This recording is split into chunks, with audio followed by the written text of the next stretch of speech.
खबर इस बीच हरियाणा चुनाव से जुड़ी हुई। हरियाणा चुनाव को लेकर कांग्रेस ने घोषणा पत्र जारी कर दिया है। महिलाओं को हर महीने 2-2 हजार रुपए मिलेंगे। कांग्रेस ने ये बड़ा वादा चूंकि लोकसभा चुनाव में भी किया था और हरियाणा विधानसभा चुनाव में महिलाओं को हर महीने 2 हजार रुपए मिलेंगे। 500 रुपए में गैस सिलेंडर देगी कांग्रेस। कुरुक्षेत्र के बीट कालवा गांव में इस वक्त हम लोग मौजूद हैं। लाडवा सीट से सीएम नायब सिंह सैनी जो हैं उम्मीदवार हैं और ऐसे में इस वक्त हमारे साथ मौजूद भी हैं। कई सवाल हैं जो उनसे पूछे जाने हैं। सर, अभी कांग्रेस ने अपना मैनिफेस्टो जारी कर दिया है और 7 पक्के वादे उन्होंने किए हैं। इसी के साथ एमएसपी के पक्के गारंटी का भी कहा है और 2 लाख पक्की भर्तियों की भी बात कही है। देखिए, जो उन्होंने घोषणा की है, मैं घोषणा बोलता हूँ, और गारंटी दुर्भाग्यपूर्ण, उसकी गारंटी के ऊपर विश्वास नहीं है कांग्रेस की, क्योंकि ये घोषणा करते हैं चले जाते हैं, पूरा नहीं करते। मैंने हुड्डा साहब को ये भी क्वेश्चन किया था जो आपने कहा है कि उन्होंने 2 लाख की गारंटी की बात कही है। मैंने हुड्डा साहब को एक क्वेश्चन पूछा था कि हुड्डा साहब, आप 2014 से पहले 10 वर्ष तक प्रदेश के मुख्यमंत्री रहे, आपको ध्यान नहीं आया कितनी पोस्टें खाली पड़ी है? आपके किसी ने हाथ रोके थे? आप क्यों भर्ती नहीं कर पाए? भर्ती करनी चाहिए थी। इसको मालूम था कि 2 लाख भर्तियां खाली पड़ी हैं, क्यों भर्ती नहीं की? और कितनी भर्ती की? मैंने ये भी पूछा था कि हुड्डा साहब ये बताने का काम करें, आपने कितनी भर्ती की, किस आधार के ऊपर की, कितना भ्रष्टाचार उसके अंदर होता था, परंतु बताने के लिए तैयार नहीं है, खास तक नहीं बताया। और हमने इनके सरकार के अंदर तो नौकरी तब मिलती थी, जमीन बेचनी पड़ती थी, गहने बेचने पड़ते थे और अपना बैंक से कर्ज लेना पड़ता था, तब जा करके किसी को नौकरी लग गई, किसी की जमीन भी चली जाती थी, गहने भी बिक जाते थे, नौकरी भी नहीं लगती थी। ये हालात कांग्रेस में थी। आज हमने हुड्डा के जितनी नौकरी उसने दी उससे 2 गुना नौकरी ज्यादा हमने बिना पर्ची बिना खर्ची के हरियाणा के अंदर दी। और अभी मैं बताना चाहता हूँ, मेरे को तो अभी 56 दिन का समय मिला है। 56 दिन के अंदर जब मुझे जिम्मेवारी मिली थी, मैंने एक संकल्प लिया था कि मैं इन 100 दिन के एजेंडे के अंदर, मैंने 100 दिन का एजेंडा बनाया था, परंतु 100 दिन का वो पूरा नहीं हुआ। 100 दिन के अंदर 50,000 युवाओं को मैं नौकरी दूंगा, मैंने कहा था। मैंने जब तक लगातार मैं अपॉइंटमेंट लेटर दे रहा था युवाओं को, 15,000 के करीब, मैंने 16 अगस्त से पहले 15,000 के लगभग युवाओं को ज्वाइनिंग लेटर दिया। अब 25,000 युवाओं के रिजल्ट तैयार हो गए। हुड्डा साहब, जो युवाओं का हितैषी बनता है, ये कोर्ट में चले गए। भर्ती रोको गैंग बना रखा है इन्होंने।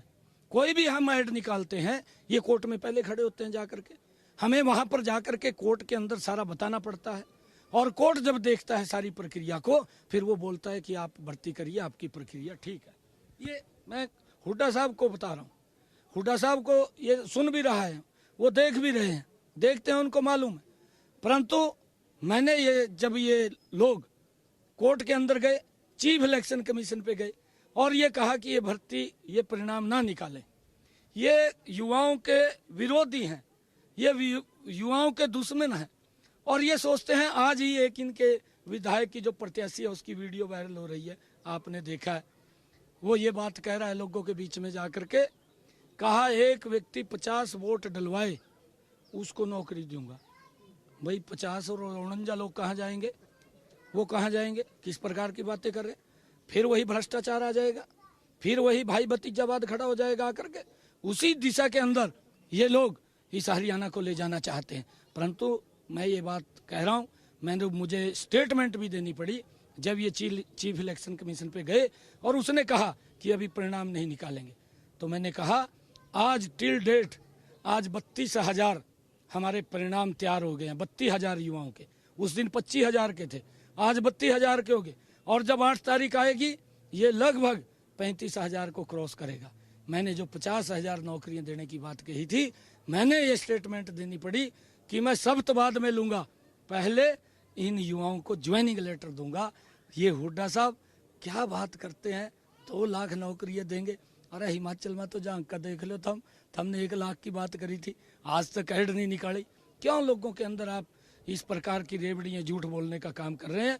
ये इनका घोषणा पत्र झूठ का पुलिंदा है। सर एक सेकंड। सर, जिस तरीके से कांग्रेस ने अपना घोषणा पत्र जारी कर दिया है और आपका घोषणा पत्र कल जारी होगा, आपका मैनिफेस्टो कल जारी होगा, क्या बीजेपी को कुछ बदलाव की जरूरत महसूस होगी अपने मैनिफेस्टो में, इस मैनिफेस्टो के बाद? या फिर वही रहेगा? नहीं, देखिए हमारा वही रहेगा, ऐसा थोड़ी है। हमारा जो विजन है, हमारा विजन एकदम स्पष्ट है, एकदम क्लियर है। कल आपको सारा बताएंगे। सर, चुनावी मैदान में आपके सामने कई सारी चुनौतियां हैं, क्योंकि मुख्यमंत्री रहते हुए आपके पास कम समय था और ऐसे में चुनौतियां अनेकों हैं, तो किस तरीके से आप इस रणभूमि में फतेह हासिल करेंगे? देखिए, मेरे सामने चुनौती कोई नहीं। आज हरियाणा प्रदेश के लोगों का प्यार, आशीर्वाद भरपूर मिल रहा है और लोग इस बात की चर्चा करते हैं।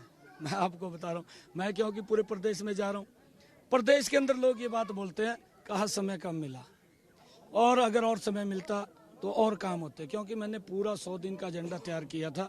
100 दिन के अंदर से मेरा 56 दिन का लागू हुआ है और 56 दिनों के अंदर हरियाणा प्रदेश के हित के अंदर मैंने 126 मजबूत फैसले किए, जिसका लाभ हरियाणा प्रदेश के लोगों को मिल रहा है। और अभी और जो दिन बचे थे उसके अंदर भी मैं हर रोज कोई ना कोई बड़ा निर्णय ले रहा था। मैंने पूरा का पूरा सिस्टम तैयार किया हुआ था कि हम हर रोज कोई ना कोई निर्णय लेंगे। अधिकारियों को मैंने बोल करके उसका पूरा एजेंडा धरातल के ऊपर उतारने की बात मैंने कही थी कि हमारा ये विजन है, ये एजेंडा है, इसको धरातल के ऊपर उतारना है। सर, एक उसको लेकर के हम उतार रहे हैं, लगातार कर रहे हैं। हुड्डा साहब बोलते हैं कि ये घोषणा कर रहा, मैं कह रहा हूँ हुड्डा साहब, मैं घोषणा ही नहीं कर रहा, ये तो ट्रेलर था। पिक्चर तो 8 तारीख के बाद दिखाएंगे कि विकास के कार्य कैसे होते हैं। आपके समय के अंदर क्षेत्रवाद पनपता था, परिवारवाद होता था और भाई भतीजावाद दिखाई देता था, परंतु हमने उन सब बातों के ऊपर विराम लगाते हुए हरियाणा प्रदेश का सबका साथ, सबका विकास, सबका विश्वास और सबके प्रयास के साथ हरियाणा एक हरियाणवी एक को लेकर के हरियाणा प्रदेश को मजबूती से आगे बढ़ाने का काम करेंगे। सर, अब तक मुख्यमंत्री पद के तौर पर आपको देखा जा रहा है, अगर जीतते हैं तो, लेकिन अब अनिल विज जी ने भी दावा ठोक दिया है, तो क्या कौन होगा अगर जीते तो अगले मुख्यमंत्री? ठोक सकते हैं, हमारा नेता है, पार्टी का नेता है। बहुत बहुत शुक्रिया सर।